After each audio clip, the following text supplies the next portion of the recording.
E agora vamos ao comentário de política com Bob Fernandes. Sábado, na China, Temer disse que protestos contra ele, país afora, eram inexpressivos, com 40, 50, 6 pessoas que quebram o carro. Domingo, da Paulista ao Largo da Batata, 100 mil pessoas estimadas protestaram.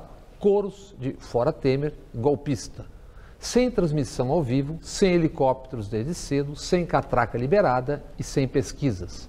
Manifestação absolutamente pacífica, até o final, quando de maneira bárbara e desproporcional a PM atacou. Quem estava nas imediações do metrô, e eu estava, assistiu, com a desculpa de deter quem pulava catracas, balas de borracha, jatos d'água e bombas, inclusive em ônibus. Antes do protesto, 26 detenções, 8 delas de menores. Até a noite, todos sem acesso a advogados.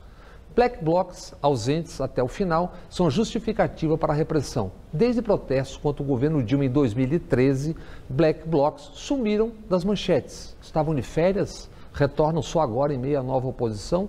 10 fotógrafos e repórteres agredidos pela PM nos últimos dias em São Paulo. Pelo país, 291 desde 2013. Domingo, 1 da BBC.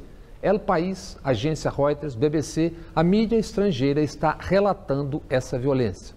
Em março, Aécio e Alckmin foram hostilizados na Paulista. Então, o secretário de Segurança, o hoje ministro da Justiça, Alexandre de Moraes, foi escorraçado dessa mesma avenida, expulso pelos que pregavam a derrubada de Dilma. Então, sem nenhuma reação da PM. No domingo, 2 coros entoados durante a passeada. Chega de chacina, que era o fim da PM assassina, e não vai ter selfie. O troco veio no final. Agiram assim diante de milhares de celulares e mídias do mundo e do Brasil. Imagine-se o que não fazem nas periferias. Os que têm visibilidade e voz estão sentindo na pele o que nas quebradas vivem, tantas vezes morrem, os seres invisíveis. 48 horas depois da posse, o governo Temer interveio na comissão de anistia. Trocou 20 dos 25 integrantes. Entre os novos membros, um acusado de ter colaborado com a ditadura. Por que esse ato e essa urgência? Que tudo isso não seja a configuração de um novo sistema.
Olá, bom dia, boa tarde, boa noite. A depender do horário que você está vendo este vídeo, sinta-se saudado e saudada. Meu nome é Igor Klein Belchior, eu sou professor de História Antiga, História Medieval e História da Arte da Universidade do Estado de Minas Gerais, Unidade Campanha.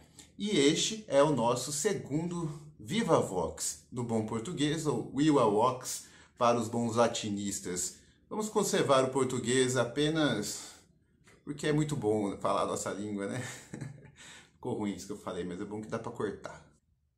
No episódio anterior, eu conversei com o professor Wiran Guevara acerca da sua pesquisa sobre as revoltas campesinas na Antiguidade Tardia. Do ponto de vista das duas revoltas, né, dos bagaudas e dos circuncelhões, as questões ligadas aos impostos, elas são mais importantes, eu acho, no caso dos bagaudas do que no caso dos circuncelhões. Por outro lado, tanto a questão da exploração feita pelos grandes proprietários locais, a forma que se passa, a gente encontra esses fatores nos dois casos, né, nos dois conjuntos de revoltas.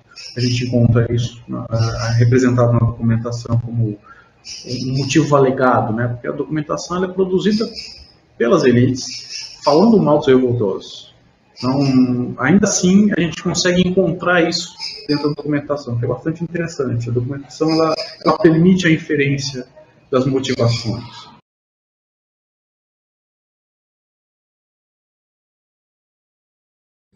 Hoje, saindo desse mundo romano para o mundo medieval, e o mais interessante é que saindo de um mundo romano agrário, haja vista que o mundo romano sempre foi conhecido como o mundo das cidades, e partindo para o mundo medieval, que nós vamos ver que não é totalmente agrário, mas sim um mundo de cidades, é que nós vamos introduzir mais elementos nessa discussão acerca das revoltas e como nós podemos utilizar esse conhecimento para pensarmos o presente. E aqui eu convidei para falar sobre esse assunto o professor Bruno Marconi, que eu conheci inclusive por indicação, não o conhecia pessoalmente, e foi muito bom conhecê-lo, não pessoalmente, né, mas pelas mídias, porque ele tem uma pesquisa muito legal. Ele não só legal porque ela é bem feita, mas legal porque é um recorte que geralmente o senso comum não está habituado à Idade Média, que é a Península Ibérica, né? A gente sempre está centrado ali na França, quando na Alemanha, mas a Península Ibérica ela também existiu, né? E ela existiu nessa Idade Média. E era um mundo de cidades, cidades com artesãos, organizações políticas e também com problemas. Então eu peço que vocês aproveitem bastante, conheçam mais um pouco da pesquisa do Bruno. Tem os links aí do currículo dele, da tese dele, acompanhando esse vídeo. Então aproveitem para conhecer a pesquisa desse excelente pesquisador. E também convido a vocês a pensarem que existe uma ciência, né? Não vou nem dizer por trás das revoltas, existe uma ciência por trás, por cima, de frente. As revoltas, elas não só são momentos que o historiador gosta muito de avaliar, como eu disse no primeiro episódio, mas quando a gente avalia revoltas sistematicamente, nós percebemos que dá para a gente extrair padrões. E um dos padrões que nós já extraímos é que dificuldades financeiras, elas levam a revoltas. E que as revoltas, elas ilustram quem tem dificuldade financeira e quem não tem essa dificuldade financeira. Todas essas conquistas que esses grupos que o Irã descreveu conseguiram, e que o Bruno vai descrever também conseguiram, foram fruto de reivindicações que levaram, muitas vezes, a um tipo de ação coletiva que é ou que são as revoltas. Espero que gostem desse episódio como eu gostei, e esperem o próximo, que ele virá. Um abraço a todos, até!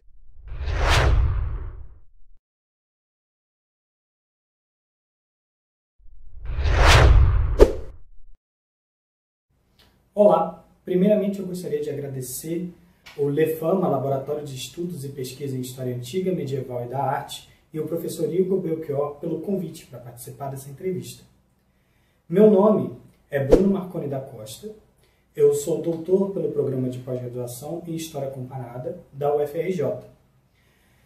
Minha pesquisa tem o título a atividade política dos mesteirais de Lisboa entre os séculos 13 e 14, os mestres da Lisboa medieval. E a ideia é analisar como esse grupo social, que nós chamamos de artesãos, os mesteirais, eles atuavam politicamente durante a Idade Média, nesses dois séculos, de uma forma comparativa, entre o século XIII e o século XIV. E consideramos essa questão da atuação política de uma forma ampla, não só de ações coletivas pacíficas, como a participação no conselho da cidade e também a apresentação de petições aos reis, como também as formas violentas de participação política, tais como as revoltas medievais, como eles se organizavam e como eles atuaram politicamente, principalmente no período que é denominado a crise dinástica de Avis, que se passa entre os anos 1383 e 1385. Então, essa visão de que a Idade Média é a mesma coisa que feudalismo já foi bastante dominante na historiografia e é bastante comum nos nossos livros didáticos, mas ela foi já revisada por parte dos especialistas, acadêmicos e intelectuais em geral que estudam a Idade Média. Com o apoio da antropologia, da história social da cultura e da história cultural, vários historiadores se dedicaram, desde a década de 70, 80 e 90, a conhecer formações políticas e socioeconômicas que conviviam com essa relação entre nobres e servos, que nós convencionamos chamar de feudalismo. A Idade Média, então, não era só feudalismo. Tinham também comunidades de camponeses autogestionados, possuíam também um poder régio, dependendo do período, que tinha posturas antissenhoriais, né? E até as comunas, que era uma forma de organização política das cidades, né? E quando a gente fala de cidade, é uma coisa interessante, porque no ensino fundamental e médio, nós estudamos muito, nós aprendemos que as cidades elas foram fragmentadas, que elas deixaram de existir ali na transição que foi chamada da queda, entre aspas, do Império Romano, né? E que o mundo se ruralizou. Enquanto em algum nível isso é verdade, o mundo realmente ficou mais rural depois do século IV e V, não necessariamente as cidades deixaram de existir, elas só mudaram de função. Nós temos que lembrar que o centro propagador do cristianismo eram as cidades, né? E enquanto na Idade Antiga, no período romano, suas principais construções eram fóruns, anfiteatros e os templos, com o tempo, essas construções deram lugar às fortificações, né, às muralhas, aos castelos, às catedrais e às praças de comércio. O que diversos historiadores costumam apontar é que a partir do século XI ocorre um acelerado crescimento das cidades medievais, que cresceram tanto do ponto de vista demográfico quanto territorial, de tamanho. Só que a gente precisa fazer aqui uma certa reflexão. É sempre importante colocar em perspectiva, né? Quando a gente fala de crescimento urbano, a gente tem que pensar que a maior parte das cidades da Europa tinha entre 2.000 e 4.000 habitantes, né? 2.000 e 4.000 pessoas, o que é muito pequeno, né? Paris, que era uma das maiores cidades, se não a maior, tinha em torno de 200.000 habitantes no comecinho do século XIV. Então é impossível a gente comparar esse crescimento urbano com as cidades que nós temos hoje, depois da Revolução Industrial, depois de todas as transformações do século XVIII, XIX e XX. Né? A sociedade medieval continuava sendo uma sociedade majoritariamente rural, porém as cidades começam a crescer. E o que caracterizava essas cidades medievais? O que eles fizeram crescer? Cada território, cada região da Europa, pensando aqui na Europa Ocidental, tem a sua especificidade. Não podemos igualar o que acontece na Península Itálica, por exemplo, no norte da Península Itálica, com o que acontece no Reino da Inglaterra ou na Península Ibérica.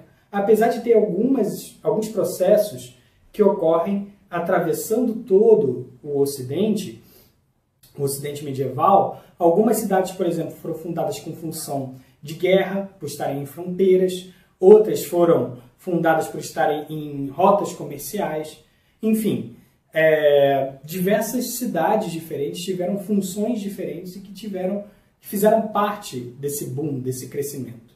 A Península Ibérica, que é um dos objetos da minha pesquisa, né, já afinal eu falo de Lisboa especificamente, tem uma especificidade que grande parte da Idade Média, um grande território dela, uma grande região, foi ocupada pela civilização islâmica. O islamismo ele possui uma tradição urbana muito grande, né? Então, quando as forças cristãs do norte encontravam as cidades islâmicas do sul, eles encontravam cidades com uma tradição urbana. E o próprio urbanismo, a construção, a formação dessa cidade, ela refletia aspectos tanto cristãos do norte da península, quanto islâmicos do sul da Península Ibérica.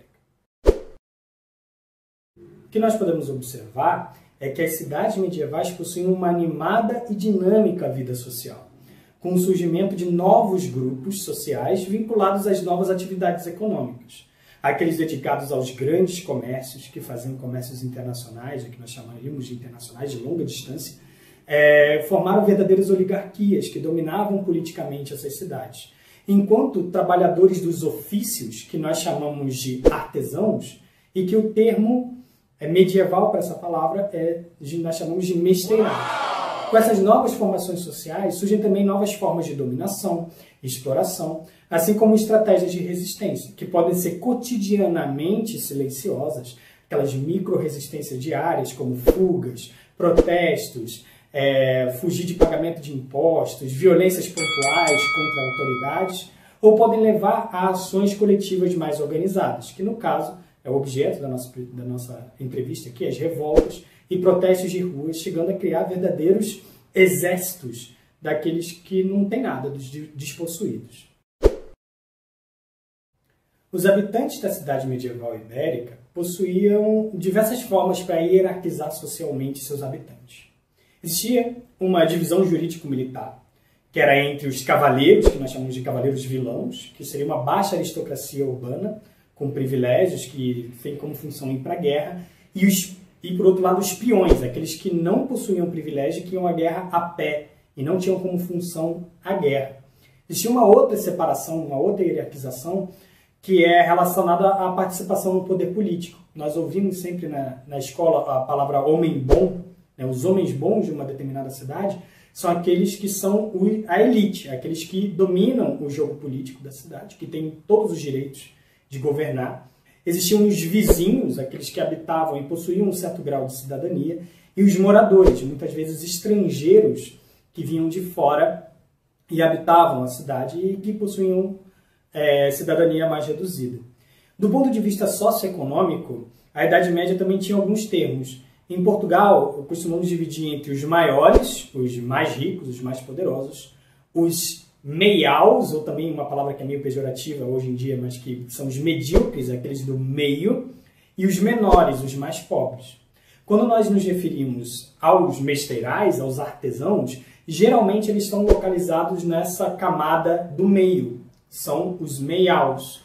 E é muito interessante identificar que os mais poderosos, eles geralmente muitos deles eram cavaleiros, então possuíam isenção de impostos, possuíam privilégios de isenção de impostos. E os menores quase não tinham nada de propriedade.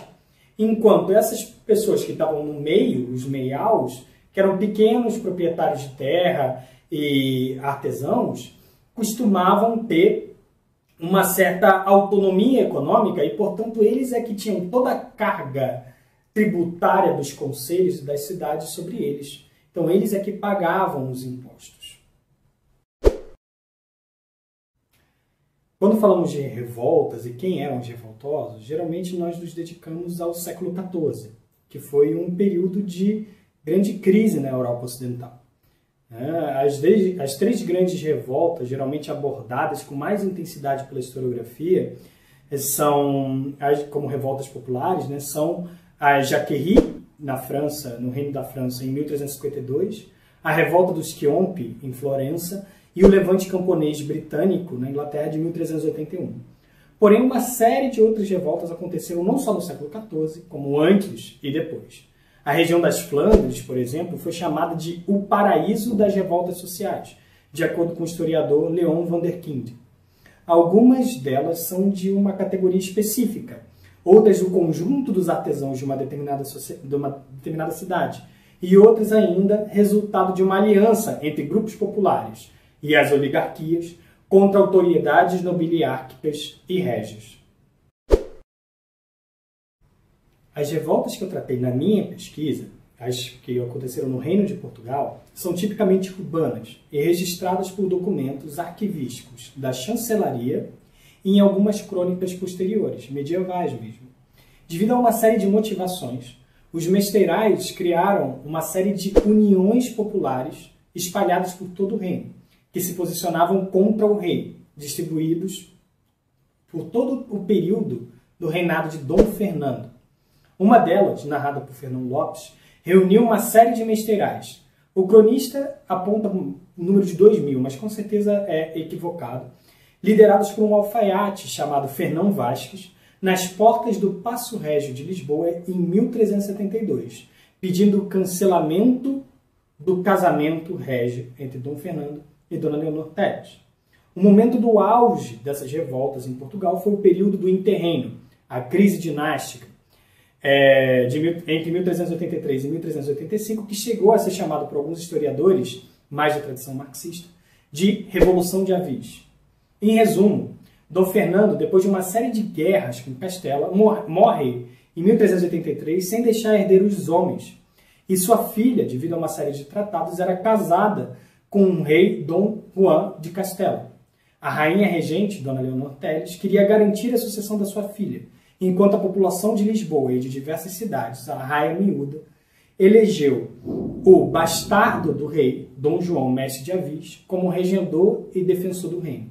A guerra ocorre entre Portugal e Castela querendo garantir o trono da rainha e essa nobreza portuguesa, e essa nobreza, esse povo português, liderado pelo Dom João Mestre de Avis, que é coroado, que vence a guerra, e é coroado depois das cortes de Coimbra em 1385. Nos primeiros anos desse movimento, entre 1383 e 1385, os grupos populares tomaram protagonismo dessa disputa, né, para depois outros grupos, como nobres, pequena nobreza, principalmente, também ocuparem. Mas mostra aí, a partir da revolta e a partir da rebelião, como eles estavam defendendo interesses próprios. Essa pergunta, por que eles se revoltavam, é a pergunta do milhão.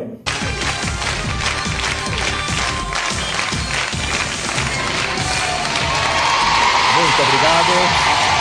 Muito graças. Será que hoje alguém vai ganhar R$1 milhão? Vai mesmo? É a pergunta do milhão para a historiografia das revoltas medievais. Por que as pessoas se revoltam? Não só na Idade Média, como na Idade Antiga, na Idade Moderna ou até na Idade Contemporânea. É muito difícil responder isso. E a gente vê, por exemplo, o movimento do Occupy Wall Street em 2008, ou até as jornadas de junho de 2013, recentes na história brasileira, que diversos autores apresentaram várias teses diferentes, várias hipóteses diferentes por que as pessoas se revoltavam. Existem várias polêmicas. E o que é mais importante quando a gente vai estudar a Idade Média é sempre ter em mente as especificidades de cada momento histórico, né? O contexto e por que aquilo está acontecendo naquele momento, estar atento aos agentes envolvidos e como ele se articula com outras ações coletivas diferentes, né? Como a participação política e outras tantas. Especificamente para a Idade Média, devemos, antes de mais nada, apontar que os próprios revoltosos não deixaram documentos escritos por eles mesmos. Portanto, temos dificuldade relacionada com o fato de só conhecermos as suas motivações por membros da elite, da oligarquia nobre ou urbana, os chamados, pelo Raimundo Foro, dos donos do poder. Esses documentos, muitas vezes, apontavam os revoltosos como sendo uma turba de monstros violentos, desonrados, traidores da coroa ou de seus senhores. Né? São vândalos, que estão lá só pelo quebra-quebra. Né? A gente conhece muito bem esse discurso. Quando um historiador faz uma análise crítica das fontes, ele deve sempre identificar o seu autor e o objetivo para o qual ele registrou aqueles eventos. No caso dos vestígios das revoltas medievais, aconteceu uma verdadeira damnatio memoriae, isto é, uma sistemática condenação da memória desses eventos por parte dos grupos privilegiados da sociedade medieval, para impedir que elas pudessem se repetir. Falando assim, pode até parecer que os grupos populares medievais, urbanos ou camponeses, eles não tinham voz própria, né? Eles eram mudos e a gente não consegue entender o que eles estavam querendo de fato. E aí tem aquela pergunta, né, da Spivak, os subalternos podem falar? Apesar da dificuldade em ouvir a sua voz diretamente, alguns ecos podem ser percebidos nesses mesmos documentos. Quando um historiador treinado consegue ler com método, nas entrelinhas dos documentos, mesmo aqueles produzidos pela elite, podemos relacionar as suas motivações com o contexto socioeconômico e político daquela época.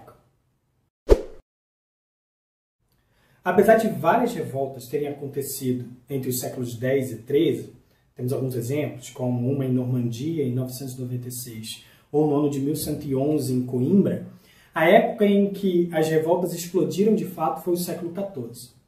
De acordo com uma obra clássica de Michel Mola e Philippe Wolff, não obstante podemos identificar no século XIV revoltas em toda a cristandade, é entre o período dos anos de 1378 e 1382 que a Europa encontra-se num verdadeiro sincronismo de rebelião generalizada. Aconteceram principalmente como uma resposta ao novo arranjo na sociedade medieval, um arranjo que vinha sendo desenvolvido desde o século XI, com o acelerado crescimento urbano, as novas relações sociais de tipo feudal e senhorial no campo, e a formação de uma nova oligarquia urbana e estabelecimento de novas formas de exploração e dominação por parte de novos grupos dominantes nos ambientes rurais e citadinos, criando uma tensão latente entre os de baixo, os grupos populares, e os de cima, a elite, os nobres, os oligarcas. No século XIV, essas relações se agravam, essas novas relações de opressão, de dominação e de exploração, devido a um contexto de crise. A maioria das pessoas já ouviu falar, por exemplo, ainda mais no mundo que a gente está vivendo hoje, da peste, né? Que matou 1/3 da população europeia e que foi brilhantemente descrita por Boccaccio, e tem uma série aí de podcasts atualmente debatendo sobre a peste medieval. Contudo, essa crise não ocorreu só no âmbito da saúde. O próprio continente se esfriou, diminuindo a produção agrícola, levando ao aumento do preço dos alimentos, a uma carestia e à expansão da fome. A chamada Guerra dos 100 Anos entre a Inglaterra e a França teve repercussões em toda a cristandade. E o cisma do Ocidente, um período em que a Igreja Romana teve 2 papas, um em Roma e outro em Avignon, também levou a um aprofundamento dessa crise. Nesse contexto, o pacto social que a nobreza e os poderosos deveriam defender os menos afortunados foi rompido, o que abria um caminho para a revolta.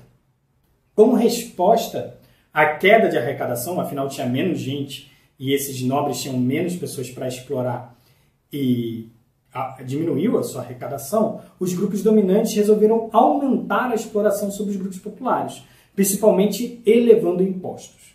Então, vistos cercados por morte pela peste, fome, miséria e guerra, camponeses e trabalhadores urbanos passaram a usar das armas que tinham à disposição, principalmente a sua mobilização e o seu número, para buscar uma vida melhor. Com a queda no número de mão de obra, puderam, por exemplo, reivindicar uma valorização dos seus pagamentos, um aumento de salário, uma diminuição nos impostos. A maior parte delas era de cunho, portanto, socioeconômico e da urgência da própria vida. Contudo, algumas tinham um fundo político bem evidente, como, por exemplo, a dos Chiompi, em Florença, entre os anos de 1378 e 1382, na qual os artesãos criaram um governo próprio, expulsando a oligarquia da própria prefeitura da cidade, do próprio palácio comunal, e criando um governo das guildas, das corporações que eram organizadas na gestão urbana. Na minha pesquisa sobre essa questão política, dessas revoltas, no qual tinha algumas revoltas socioeconômicas e outras de cunho político, eu percebi que um padrão de tradição política estava também nessas revoltas em Portugal, no século XIV. A historiografia tradicional fala que costuma defender, nacionalista, costuma defender que os mesteirais eles se revoltaram principalmente devido ao casamento de Dom Fernando com Dona Leonor Teles, né? E os grupos populares discordavam disso, ou seja, estavam lá dedicados a que Dom Fernando não se casasse com Dona Leonor Teles. Porém, desde a década de 70, principalmente com a historiografia pós-Revolução dos Cravos, essa hipótese, essa tese, né, da discordância com o casamento régio já foi revista. É muito simplista achar que várias pessoas vão se revoltar só porque o rei está casando com uma rainha que eles não consideram legítima. Em minha pesquisa, eu identifiquei pelo menos outras 3 causas, né, 3 motivações para esses grupos populares se revoltarem. E que devem ser entendidas como integradas, né, e não como separadas entre si. Ao analisar o capítulo de cortes do reinado de Dom Fernando, que era aquelas reuniões dos 3 estados para falar com o rei, a gente vê reclamações das cidades referente à política monetária do monarca, que buscava desvalorizar a moeda para mantê-la no reino, para que os comerciantes genoveses, por exemplo, ou italianos, não tirassem o valor do reino. Só que a questão é que a moeda que é usada para o comércio externo também é a moeda que as pessoas usam para comer, né? Então, desvalorizando a moeda, desvaloriza os salários das pessoas, as pessoas têm menos dinheiro, aumenta a carestia, aumenta a quantidade de fome e as pessoas se revoltam por consequência. Também nos capítulos de cortes vemos uma insatisfação dos procuradores referentes à política belicista do monarca. Como a gente já falou aqui, Dom Fernando entrou em uma série de guerras com o rei de Castela entre o ano de 1369 e 1383. Tendo em vista que grande parte dessas guerras aconteceu majoritariamente dentro do reino português, quem sofria mais com essas guerras eram os grupos populares, que tinham as cidades cercadas, seus campos destruídos, né, impedia o comércio interno. Isso chegou Dom Fernando a construir uma muralha em volta de Lisboa, que foi cercada e saqueada pelo rei de Castela em 1372. Não foi suficiente para que a população se sentisse segura com esse rei. Na nossa tese, a gente levanta ainda uma hipótese diferente. Os mesteirais, eles participavam do Conselho de Lisboa no século XIII, como é documentado, mas no século XIV eles são gradativamente marginalizados. Tendo essa referência em outras revoltas, nós podemos identificar que esses mesteirais encontravam nessa marginalização um motivo para participar da revolta e para buscar participação política. Identificamos isso através de uma petição que foi apresentada ao Dom João Mestre de Avis, regedor e defensor do reino, em que os mesteirais de Lisboa pedem que fossem garantido espaço no conselho da cidade para 2 homens bons de cada mestre, ou seja, 2 representantes de cada um dos ofícios. Guerra, fome, crise econômica, fechamento político, longe de serem esses monstros violentos que as crônicas falam, né? Longe de serem vândalos que buscam apenas a destruição, um olhar cuidadoso, com método, nas possibilidades de ler as fontes, nos pode identificar algumas dessas raízes, das motivações das revoltas populares na história. Podemos apontar alguns exemplos para responder essa pergunta. Por exemplo, uma frase de um dos líderes da revolta de 1381 na Inglaterra, o sacerdote John Ball, fala de um discurso que ele faz em frente a Londres, fala o seguinte: quando Adão cavava e Eva fiava, onde estava o Senhor? Ou seja, uma crítica aos senhores. Jean Froissart, um cronista aristocrata que tratou da Jacquerie, destacava sempre o ataque aos nobres e às filhas dos nobres e ao clero. O maior símbolo arquitetônico da nobreza, os castelos, eram cercados e tomados pelos revoltosos. Poucos anos antes da Jacquerie, Etienne Marcel liderou uma revolta em Paris contra o poder régio, em que buscava aumentar a taxação sobre pequenos comerciantes e artesãos, que chegaram a ocupar a cidade e a marchar contra o Palácio Real. Na revolta dos Chiompi, em Florença, que aqui já foi citado, ocuparam o símbolo do poder oligárquico da cidade, o Palazzo Vecchio. Cada território tem a sua especificidade. para responder à pergunta. Mas as revoltas sociais se direcionavam principalmente às elites, seja contra algum tipo de exploração especial, o aumento de um imposto ou a convocação para uma guerra, ou contra qualquer tipo de exploração de senhores sobre camponeses e de oligarcas sobre artesãos. Primeiramente, quando falamos de ações coletivas violentas, é necessário refletir sobre a aplicabilidade desse conceito, violência, no contexto histórico medieval. A própria Idade Média, ela não conhecia o termo violência da mesma forma que nós temos hoje. Precisamos lembrar que hoje nós pensamos a partir de princípios da pós-Revolução Francesa, do Iluminismo, do Liberalismo, Declaração Universal de Direitos Humanos. Nada disso existia na Idade Média. Então, aplicar o conceito de violência para a Idade Média sem fazer um filtro é anacrônico, né? Apesar disso, a Idade Média ela tinha a ideia de que a violência era fundamental na própria estruturação social. Vamos lembrar do imaginário do feudalismo que o Duby falava e a importância que era dada aos bellatori, ou seja, aqueles que guerreavam, a nobreza, né? A violência não era moralmente condenada na Idade Média, com exceção de alguns momentos, como, por exemplo, a paz de Deus, que a Igreja condenava alguns períodos que a guerra acontecesse. Na Baixa Idade Média, ideólogos da centralização do poder régio defendiam que a manutenção da paz era uma das funções do rei, por exemplo. Então, a gente tem que sempre ter esse tipo de filtro quando formos identificar. A manifestação da própria revolta dos mesteirais se deu de diversas maneiras. Como essa violência se dava?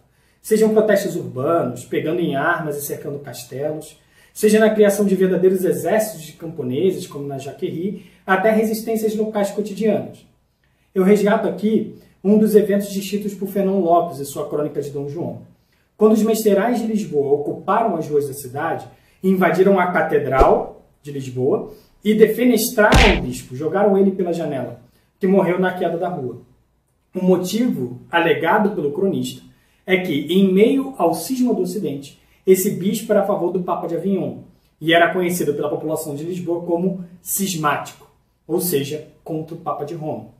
Outro evento interessante, narrado na crônica de Dom João, escrita por Fernão Lopes, é quando os mesteirais ocupam a própria Câmara dos Vereadores de Lisboa, para pressionar a oligarquia local a apoiar o nome de Dom João, mestre de Avis, como regedor e defensor do reino. Um tanoeiro, chamado Afonso Eanes Penedo, puxa uma espada da sua cintura e fala aos membros da oligarquia que ele não tem nada a perder, mas os homens bons tinham a sua própria cabeça. Não sabemos se esse evento é real, né, mas ele representa bem o uso da violência para pressionar membros de outros grupos sociais a adotar uma causa política.